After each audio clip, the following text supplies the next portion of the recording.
I never thought I'd be one of those mothers struggling on the subway during rush hour, but there I was, surrounded by strangers who couldn't hide their stares and judgment.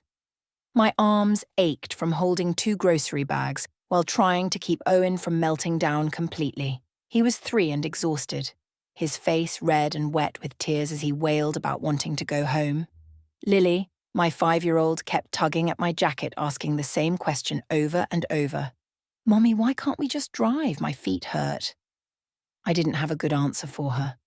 How do you explain to a kindergartner that the car her grandfather bought specifically for her safety was sitting in someone else's driveway? How do you tell your children that their own father decided you didn't deserve it? The subway lurched, and I nearly lost my balance. A woman beside me caught one of my grocery bags before it hit the floor, giving me a sympathetic smile that somehow made me feel worse. I mumbled a thank you and tried to soothe Owen by bouncing him slightly, but my arms were shaking from the weight of everything. The bags, my son, the crushing exhaustion that had become my constant companion these past 3 weeks. This wasn't how things were supposed to be. 2 years ago, when my dad gave me that beautiful silver SUV, he'd looked me straight in the eye and said, "This is for you and my grandbabies. I don't want you worrying about breaking down on some highway with those kids in the car." He'd worked so hard to build his construction business from nothing, and when he finally had the money to help me, he did it without hesitation. That car represented more than transportation. It was his way of making sure we were safe. Now it was gone, and I felt like I'd somehow failed him by letting it happen. "Mommy, that man is looking at us," Lily whispered, pressing closer to my leg.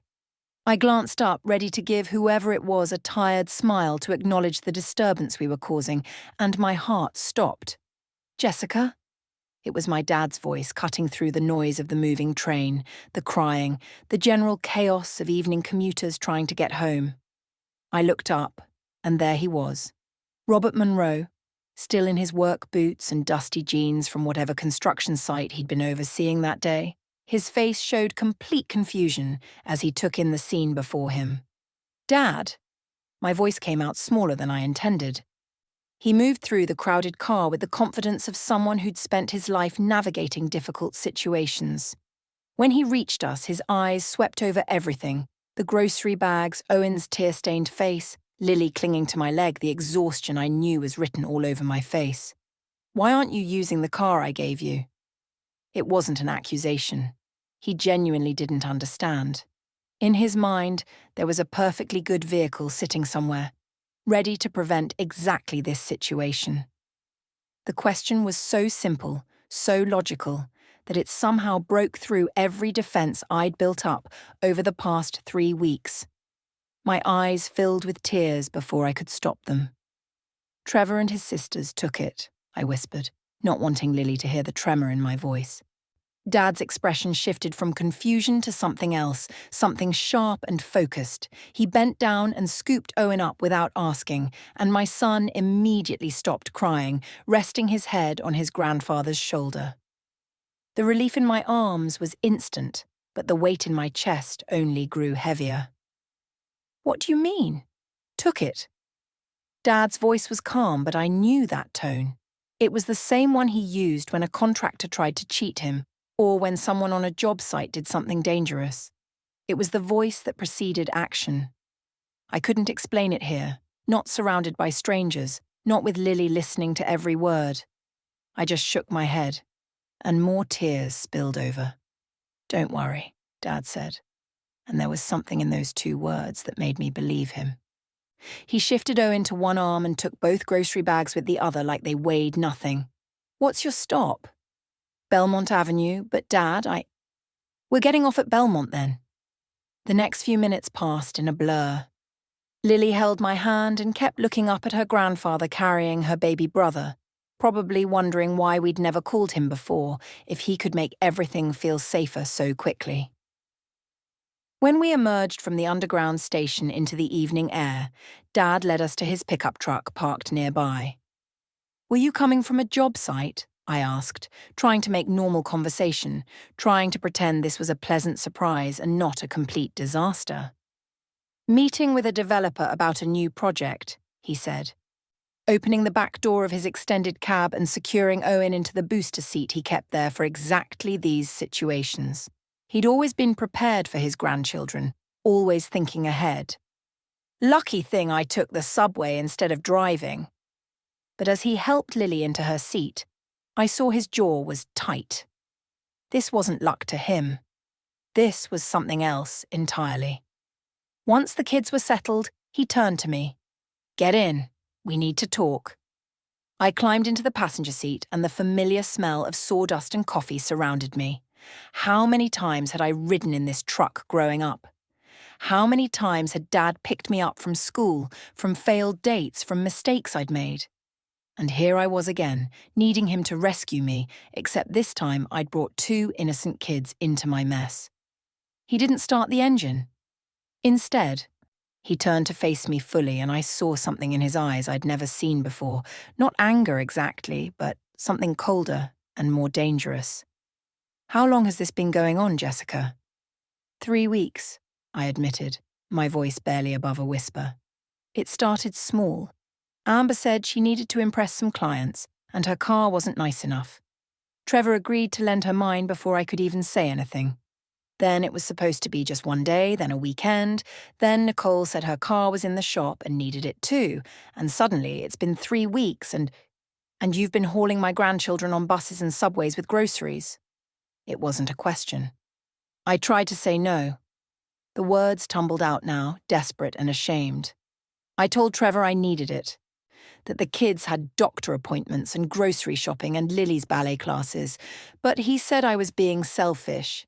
He said family helps family. And then when I really put my foot down last week, when I demanded the keys back, I trailed off, remembering that night in my kitchen. Trevor's face had been so different from the man I'd married, and Amber and Nicole standing behind him like some kind of backup force, their faces smug and satisfied. "When you demanded the keys back, what happened?" Dad's voice was dangerously quiet. "They were all there, Trevor and both his sisters. They cornered me and said if I didn't stop being difficult, I'd see what life was like without his support. Amber called me ungrateful. Nicole said just because you had money didn't mean I was raised with any class. And Trevor just stood there agreeing with them." I was crying fully now, ugly tears that I'd been holding back for weeks. I was scared, Dad. Not physically, but the way they all looked at me, the things they said. I felt so small, so I've just been managing, taking the subway, the bus, whatever I needed to do. I told everyone the car was having problems. I didn't want anyone to know what really happened because it felt like admitting I'd completely failed at. Dad held up his hand and I stopped talking. He pulled out his phone and dialed a number, putting it on speaker. "Tom, it's Rob Monroe. I need you to find out everything you can about Trevor Hayes and his sisters, Amber and Nicole Hayes. Everything. Financial records, legal issues, whatever you can dig up. I'll pay whatever it takes. And I need it fast." He hung up and finally looked at me again. "You didn't fail at anything, sweetheart. But this ends now." Everything had seemed so normal that Sunday afternoon 3 weeks ago. Trevor had insisted we go to his parents' house for dinner, even though I'd mentioned wanting to have a quiet weekend at home with the kids. But he'd been insistent, saying his mum really wanted to see the children. And I'd learned that disagreeing about family visits usually wasn't worth the argument that followed. The Hayes family home was exactly what you'd expect from people who valued appearance above almost everything else. Perfectly landscaped lawn, furniture that looked expensive but wasn't comfortable, and family photos arranged just so on every available surface. Trevor's mother, Patricia, had greeted us at the door with her usual air kisses that didn't actually touch my cheeks, while his father, Donald, barely looked up from his newspaper. Amber had arrived 20 minutes after us, making her entrance like always, complaining loudly about a client who just didn't understand the value of premium real estate. She worked as a real estate agent, though from what I could tell, she spent more time taking selfies in expensive houses than actually selling them.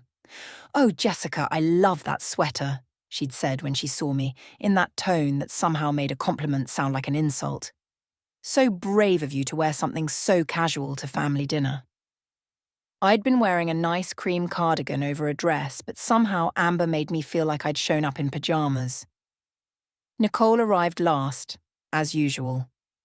Her dental hygienist scrubs traded for designer jeans and a top that probably cost more than my weekly grocery budget.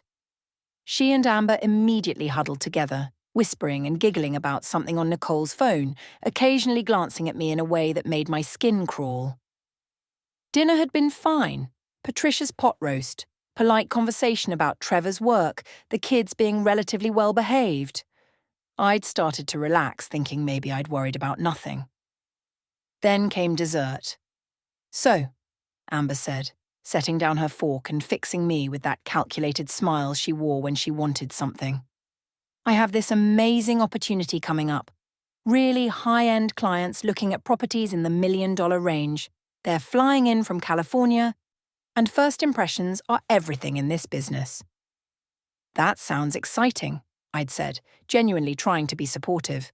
"The thing is," she continued, leaning forward like she was sharing a secret, "my car is just, well, it's fine for every day, but it doesn't exactly scream success, you know? I need something that looks the part."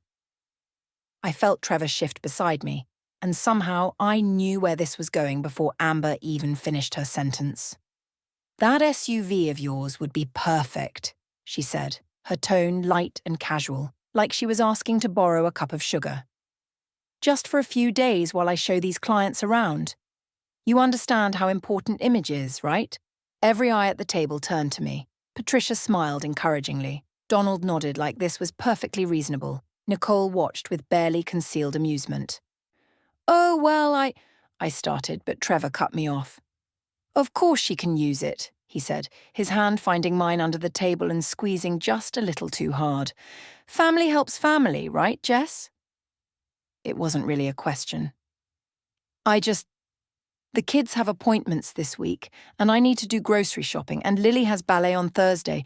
You can take my car," Nicole offered quickly, too quickly. "I'll just Uber to work for a few days. No big deal." Except Nicole's car was a tiny two-door coupe that didn't even have proper back seats, let alone space for 2 car seats and groceries. But everyone was looking at me like I was being difficult, like I was the unreasonable one for hesitating to hand over the vehicle my father had bought specifically for my children's safety. "That's so generous of you, Nicole," Patricia said warmly, then turned to me with expectation written all over her face. "Isn't that generous, Jessica?" I felt trapped, cornered by politeness and family expectations and Trevor's hand still gripping mine under the table. "Sure," I heard myself say. "Of course. Family helps family." Amber's smile turned triumphant. "You're the best, Jess. I'll take great care of it, I promise." That had been 3 weeks ago, and a few days had stretched and stretched like taffy being pulled. First, Amber needed it through the weekend because the clients wanted to see more properties. Then she needed it for another week because she had more showings lined up. Then suddenly Nicole's car actually was in the shop, or so she claimed, and she needed to borrow it too. Every time I asked Trevor when I'd get my car back, he'd get defensive. "Why are you being so selfish about this?" he'd snapped one evening while I was making dinner. "My sister is trying to make a big sale that could really help her career, and you're worried about driving to the grocery store." "It's not just the grocery store," I'd protested quietly, stirring the pasta sauce and not looking at him. "It's the kids' activities, their appointments. Your father bought that car specifically because—" "Your father," he'd corrected sharply. "Your father bought it, yes, and he thinks that means he can control everything, doesn't he? Well, you're part of the Hayes family now, Jessica. That means what's yours is ours." That logic had made my head spin, but I'd learned that arguing with Trevor when he was in that mood only made things worse. So I'd adjusted. I'd figured out bus routes and subway schedules. I'd learned which grocery stores were closest to which stations. I'd carried Owen when he got too tired to walk and held Lily's hand through crowded platforms and pretended everything was fine. Until last Wednesday, when I'd finally broken. Amber had posted photos on social media, her and Nicole in my car at some wine bar downtown with the caption, "Sisters who slay together stay together." Not showing properties, not with clients, just out having fun in the vehicle they'd guilted me into lending them. I'd shown the photos to Trevor that night after the kids were in bed. "I need the car back," I'd said, trying to keep my voice steady. "This was supposed to be for a few days for work, and they're just using it to go out. I need it back, Trevor." His face had darkened immediately. "Are you serious right now? You're going to make a big deal about this?" "It's been 3 weeks.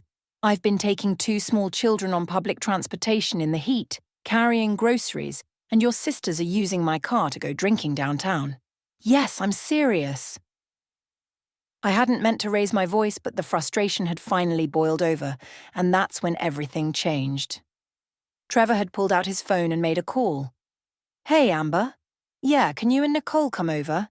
We need to have a family discussion." They'd arrived within 30 minutes, like they'd been waiting for the call. And suddenly I was facing all 3 of them in my own kitchen. Trevor standing with his arms crossed, Amber leaning against the counter with that superior smirk, Nicole examining her nails like this was boring but necessary. "So Jessica has decided to be difficult about the car situation," Trevor announced, like I wasn't even there.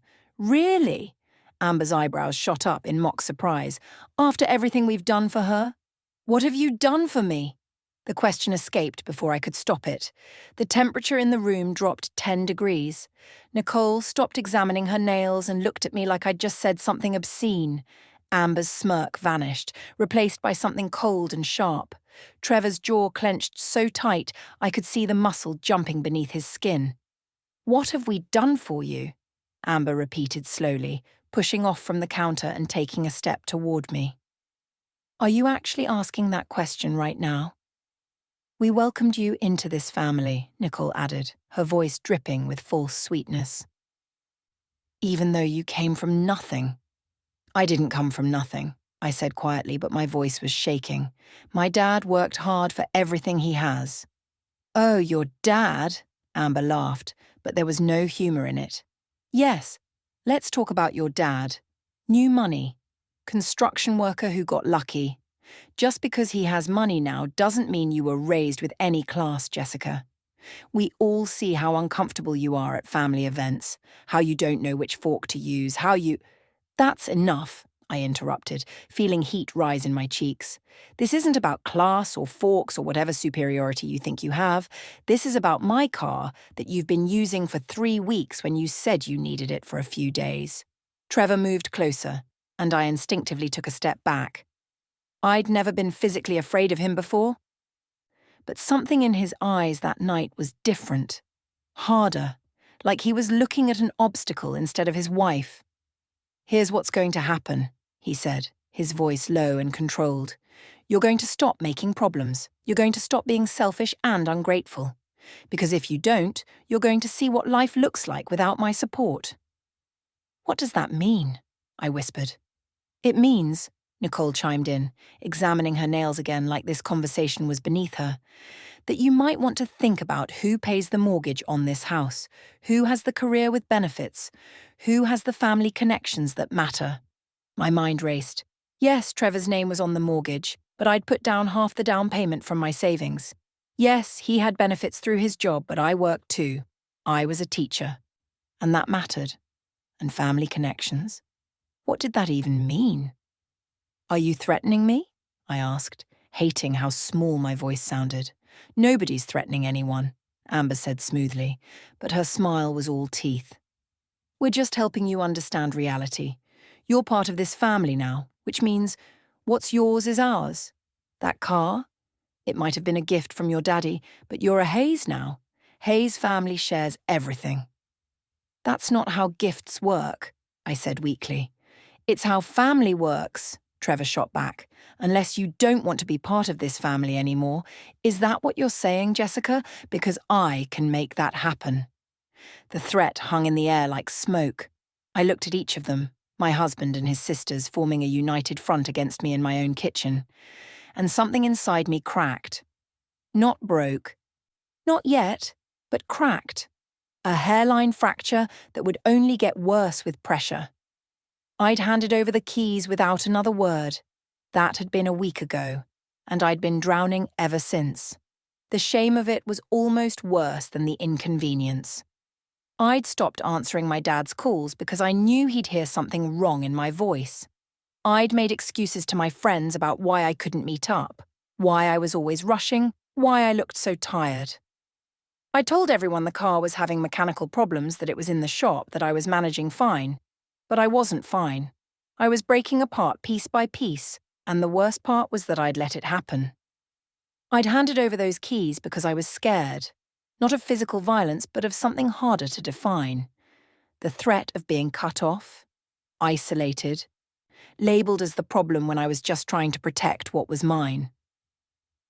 Now, sitting in my father's truck with Owen and Lily buckled safely in the back, watching Dad's face as he processed everything I'd told him, I felt that crack inside me widen just a little more.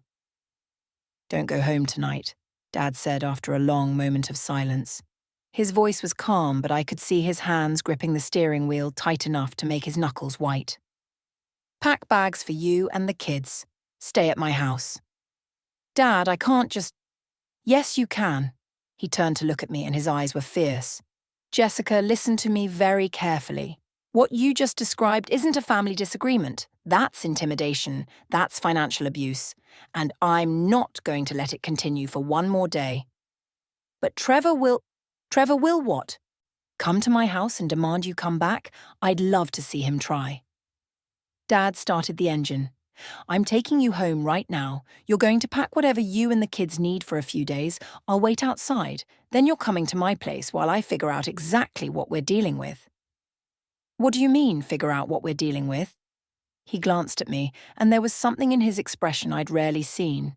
The same look he got when someone tried to cheat him on a contract or when a safety violation put his workers at risk. It was the look of a man who'd built something from nothing and wasn't about to let anyone take advantage of his family. "That phone call I made, that was to Tom Riley. He's a private investigator I've used for business dealings.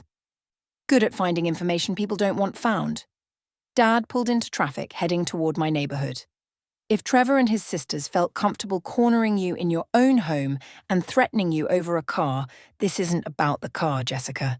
There's something else going on. Money problems, maybe. Something that made them desperate enough to bully you." "You think Trevor's in financial trouble?" "I think a man who has to threaten his wife and recruit his sisters to back him up is a man who's hiding something." Dad's voice was grim, "and I'm going to find out what it is." We drove in silence for a few minutes. In the back seat, Lily was singing softly to Owen, some song from her kindergarten class. They had no idea what was happening, no idea their world was about to shift. Part of me wanted to tell Dad to forget it, to just take me home so I could pretend everything was normal. But another part, the part that was tired of being small and scared and constantly apologizing for taking up space, knew he was right. "What if I'm overreacting?" I asked quietly. "What if this is just normal family stuff and I'm being too sensitive like Trevor always says?" Dad reached over and took my hand. "Sweetheart, normal families don't threaten each other. Normal husbands don't corner their wives with backup. And normal people don't make you feel crazy for wanting to keep what's yours." He squeezed my hand gently. "Trust me on this. Something's very wrong, and we're going to find out what it is." As we pulled up to my house, I saw Trevor's car in the driveway, my stomach clenched with anxiety. But then I felt Dad's steady presence beside me and remembered. I wasn't alone anymore. I'd been seen. Finally, someone had seen what was happening and believed me without question. 10 minutes, Dad said. "Pack fast, I'll be right here." I nodded and got out of the truck, my heart pounding as I headed toward the front door. I'd barely gotten through the door with the kids when Trevor appeared from the living room, his face already twisted with suspicion. "Where have you been? I've been calling you for an hour." His eyes swept over me, then landed on the children. "Why didn't you answer your phone?" "We ran into my dad on the subway," I said, trying to keep my voice neutral. "He gave us a ride home. Trevor's expression shifted from suspicion to something darker. Your dad just happened to be on the subway? Yes, Trevor. People take the subway, even people who own construction companies. I moved past him toward the stairs, holding Lily's hand while Owen toddled beside me. I need to get the kids cleaned up for bed. It's only 7:30. They're tired. We had a long day. I kept walking, feeling his eyes boring into my back. We need to talk, he called after me. After I get them settled. I heard him mutter something under his breath, but I didn't stop. In the kids' room, I pulled out their small suitcases from the closet, the ones we used for weekend trips to visit my dad. My hands shook as I started throwing in clothes, trying to remember what they'd need. Pajamas, clothes for a few days, their favourite stuffed animals, toothbrushes. "Mommy, are we going to Grandpa's house?" Lily asked, her eyes bright with excitement. "Yes, baby." "Just for a little visit." "Can we see his truck? The big one with the crane?" "Maybe. We'll see." I kissed the top of her head and kept packing, my heart racing. I could hear Trevor moving around downstairs, his footsteps heavier than usual. Angry footsteps. Once the kids' bags were packed, I went to my bedroom and grabbed my own suitcase. Clothes, toiletries, my laptop, important documents. I grabbed my passport, birth certificates for the kids, our social security cards. Something told me to take anything I might need if I couldn't come back easily. That's when I saw it. Trevor's jacket was thrown over the chair by his dresser, and a piece of paper was sticking out of the pocket. I don't know what made me look. Maybe intuition. Maybe just the way it caught the light. But I pulled it out and felt my blood turn to ice. It was a bill of sale. A draft printed from someone's computer with blank spaces for signatures. But the vehicle information was already filled in. My SUV's make, model, year, and VIN number. The selling price? $18,000. My father had paid $32,000 for that car 2 years ago. I stood there staring at the paper and suddenly everything clicked into place. This wasn't about Amber needing to impress clients. This wasn't about Nicole's car being in the shop. This was about Trevor planning to sell my car. The car that wasn't even in his name without telling me. "Jessica," Trevor's voice came from downstairs, sharp and impatient. "Are you coming down or what?" I folded the paper and shoved it in my pocket, then grabbed my suitcase and headed downstairs. Trevor was standing by the front door, blocking it. His arms crossed over his chest. "Where do you think you're going with those bags?" "The kids and I are staying at my dad's for a few days." "Like hell you are." He moved closer and I instinctively stepped back. "You're not taking my children anywhere." "They're my children too, Trevor, and we're just visiting my dad. It's not a big deal." "It is a big deal when you're acting crazy and irrational." His voice rose. "First you make a scene about the car. Now you're running to Daddy like a child. When are you going to grow up, Jessica?" I felt the paper in my pocket like it was burning. I found the bill of sale. The colour drained from his face just for a second before the anger rushed back in. "You went through my things?" "It was sticking out of your pocket. You were planning to sell my car." "My car, Trevor. The one my father bought for me and the kids. The one that's in my name. Not yours. We're married. What's yours is mine. You said so yourself. Family shares everything." He was using Amber's words, her logic, and it made me feel sick. "That's not how it works. That car is titled solely in my name. Selling it without my permission is theft." Trevor laughed, but it was harsh and bitter. "You're going to call me a thief? After everything I've done for you? After I gave you this house, this life? I helped pay for this house. I work too, Trevor. I contribute. You're a teacher. You make what, $35,000 a year? That's barely enough to cover groceries." He sneered, and I saw his sisters in that expression. "Without me, you'd be living in some apartment somewhere, struggling to make rent." Behind me, I heard Lily start to cry softly. She'd come to the top of the stairs and was watching us fight.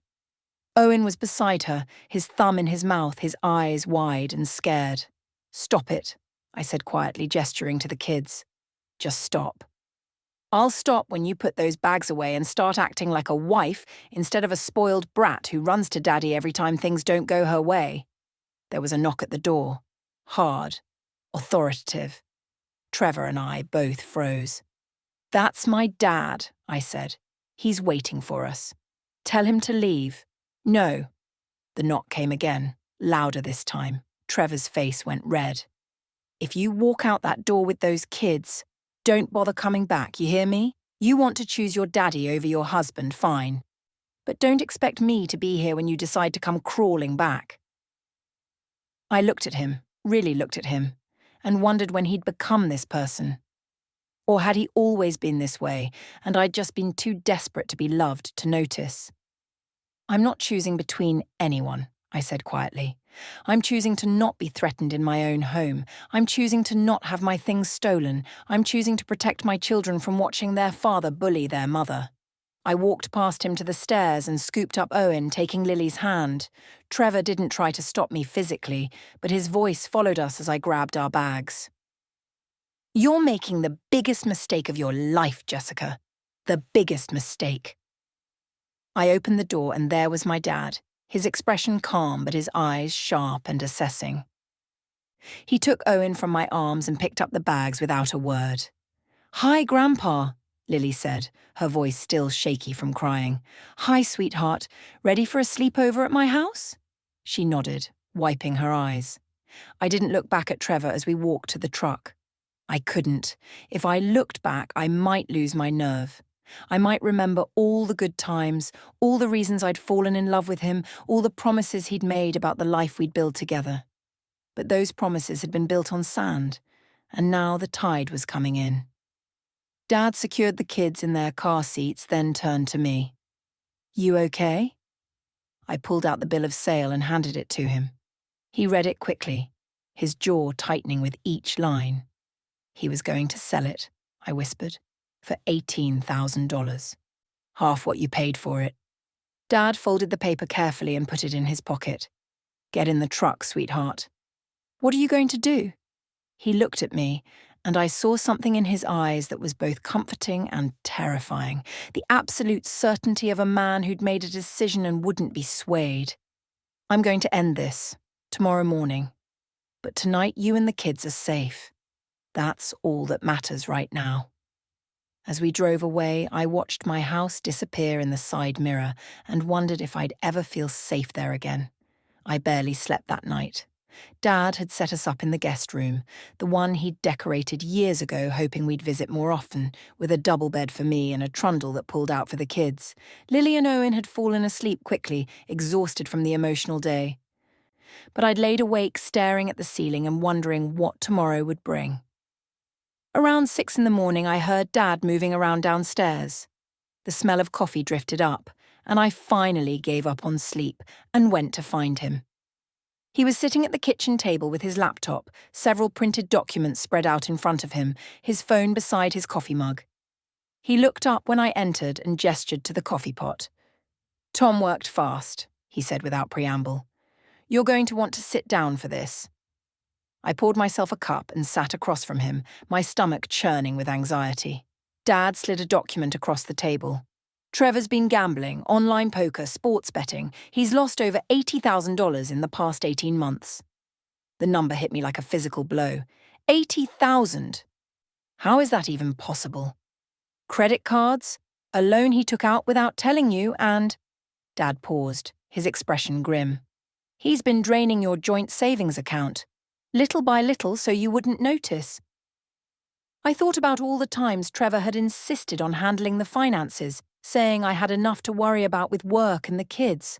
How he'd gotten annoyed when I asked to see bank statements. How he always changed the subject when I mentioned saving for the kids' college funds. There's more. Dad pulled out another document, printouts of text messages. "Tom has a contact at Amber's real estate agency. She's been involved in some questionable dealings, inflating appraisal values, hiding property defects from buyers. Her broker's been investigating her, and she could lose her license. And Nicole?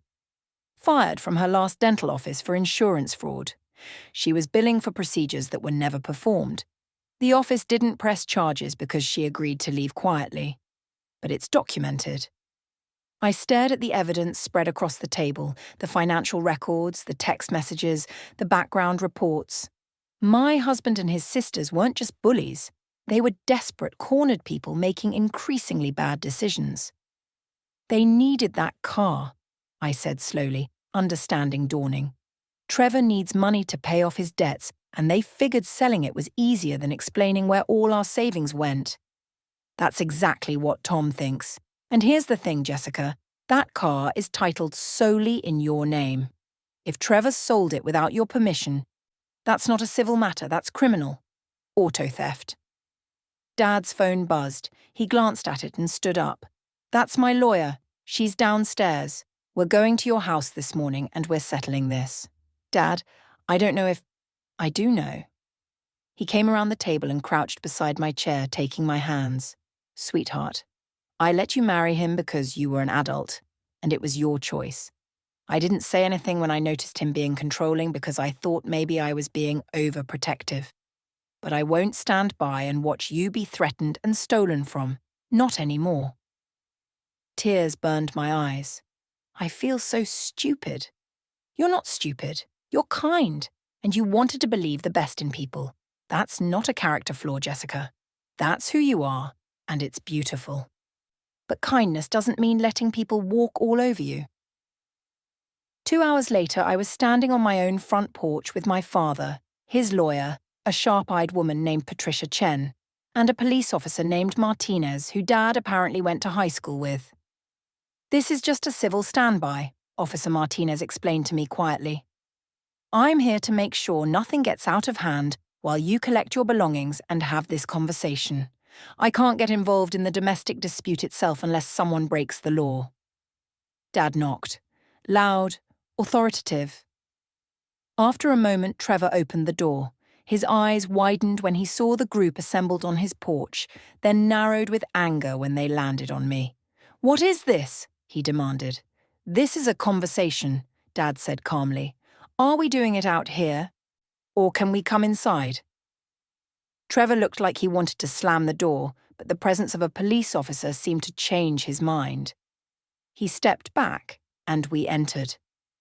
I could hear voices from the kitchen. Amber and Nicole were already here. Of course they were. The sisters appeared in the doorway, their faces shifting from confusion to alarm when they saw our group. "What's going on?" Amber demanded, but her voice had lost some of its usual confidence. Dad set his briefcase on the coffee table and opened it, pulling out the documents Tom had compiled. He laid them out one by one, like cards in a poker game. Trevor Hayes, $83,000 in gambling debts. Online poker, sports betting, casino visits charged to credit cards. He looked at Trevor, whose face had gone pale. "Want to tell Jessica about that? Or should I continue?" "This is a private matter," Trevor said, but his voice shook. "It stopped being private when you tried to steal and sell your wife's car to cover your debts."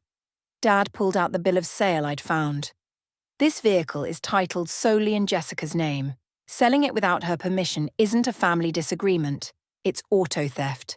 A felony." Patricia Chen stepped forward, pulling out her own documents. "Mr. Hayes, I'm Patricia Chen, representing Mrs. Hayes.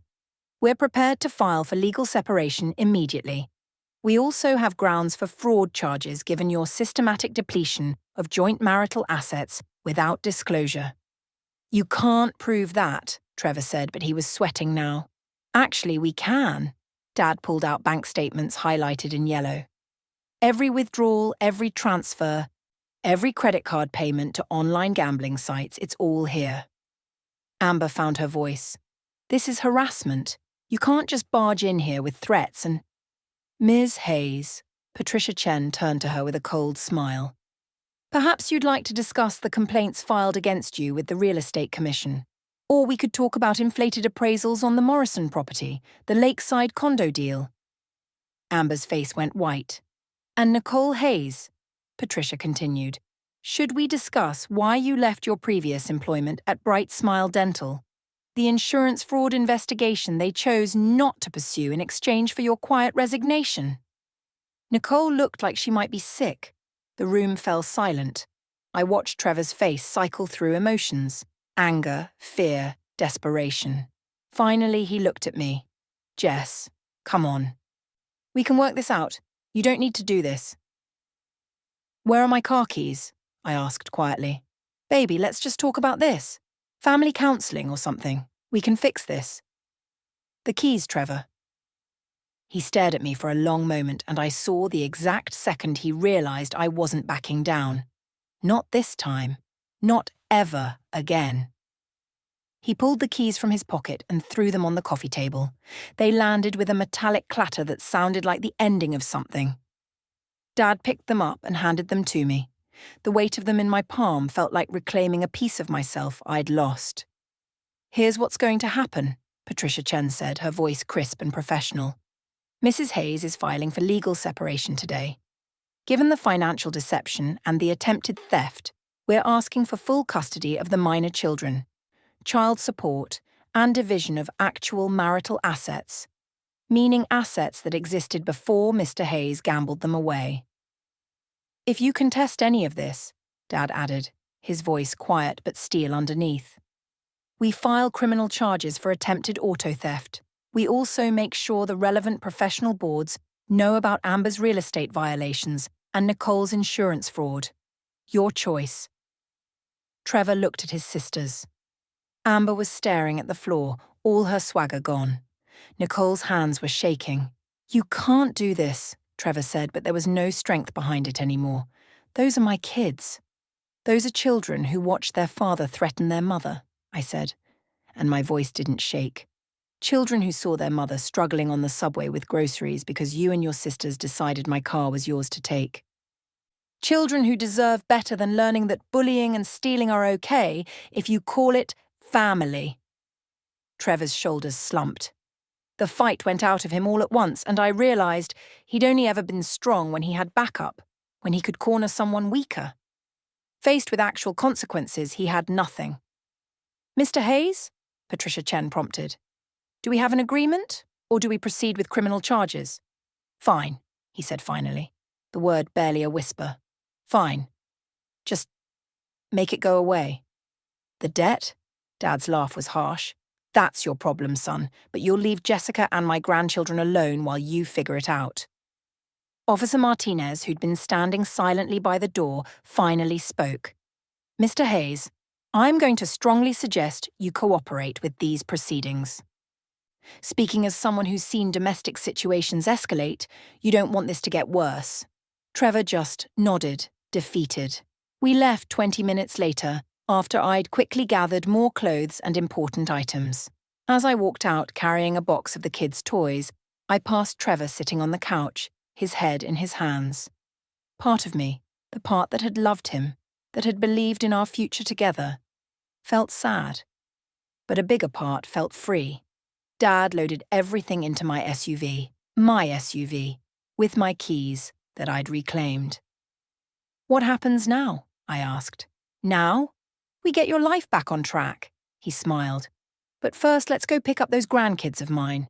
I promised Lily she could see the crane truck.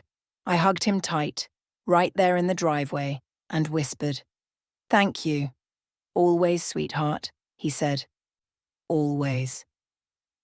3 months later, I was buckling Owen into his car seat, in my car, the one I drove every day now, when Lily asked, Mommy, are we having dinner at Grandpa's again? We are, I confirmed, kissing her forehead. Is that okay? It's the best, she said seriously. Grandpa makes the best spaghetti. I laughed and climbed into the driver's seat. The divorce had been finalised last week. Trevor's parents, horrified by what their son had done and embarrassed by their daughter's involvement, had quietly settled everything in my favour to avoid criminal charges and public scandal. I had the car, full custody, child support from Trevor's actual income, and half of what remained of our marital assets. More importantly, I had my dignity back. I'd started therapy. I'd reconnected with friends I'd drifted away from. I'd stopped apologising for taking up space or having needs. And every week, we had dinner at Dad's house, because family wasn't about obligation or control. It was about showing up for each other. As I drove through the city toward Dad's house, the evening sun painting everything gold, Lily started singing in the back seat. Owen joined in with his toddler babble. And I realized something. That awful day on the subway, when Dad had found us at our lowest point, hadn't been the worst moment of my life. It had been the beginning of getting my life back. I pulled up to Dad's house and he was already on the porch, waving. Lily unbuckled herself and ran to him, chattering about her day at school. Owen toddled after her, arms outstretched for his grandfather. Dad caught my eye over the kids' heads and smiled. I smiled back, feeling genuinely happy for the first time in years. Sometimes you need someone to see you at your worst to find the strength to become your best. And sometimes the person who gave you your first ride in life is the same person who helps you reclaim the driver's seat when you've lost your way. I was driving my own life now, and I was never giving anyone else the keys again.